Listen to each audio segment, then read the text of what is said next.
You know, I've been thinking a lot about the concept of time lately. It's this relentless force, isn't it? It just keeps marching on, indifferent to our struggles, our joys, our little victories and monumental failures. I mean, look at us. We're all just trying to make sense of it, trying to fit our lives into these neat little boxes, these schedules and timelines. But time? It doesn't care about our plans. It laughs at our calendars, our to-do lists, our carefully crafted 5-year goals. I remember when I was a kid, time felt like this endless expanse. Summers stretched on forever, and the school year was just a blip. I'd wake up, the sun barely peeking over the horizon, and I'd think, what adventure awaits today? It was all about the moment, the thrill of the now. But somewhere along the way, I lost that. I traded the thrill for deadlines, for responsibilities, for this constant ticking clock that seems to echo in my mind. I look around and see everyone else caught in the same trap. We're all glued to our screens, scrolling through lives that seem so much more vibrant than our own. We're chasing after likes, after followers, after that elusive sense of validation. And in the process, we forget to live.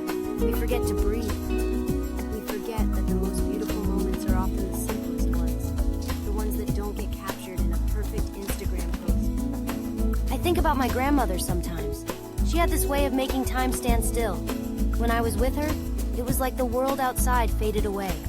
We'd sit on her porch, sipping lemonade, and she'd tell me stories about her life. Stories that were rich with laughter and pain, love and loss.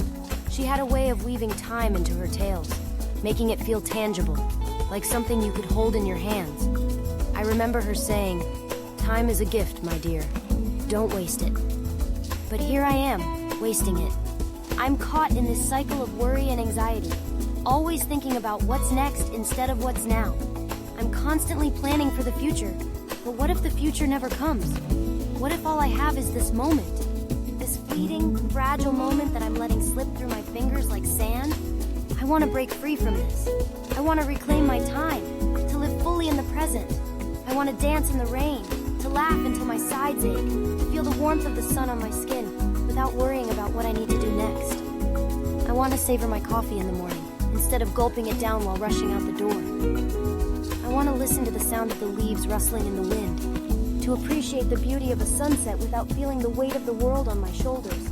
But how do I do that? How do I shift my perspective, my priorities? It feels so daunting, so overwhelming. I think about all the things I want to change, and it paralyzes me. But maybe it starts small.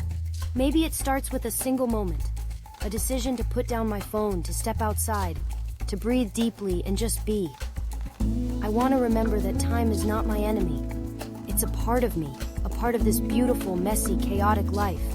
I want to embrace it, to dance with it, to let it guide me instead of bind me.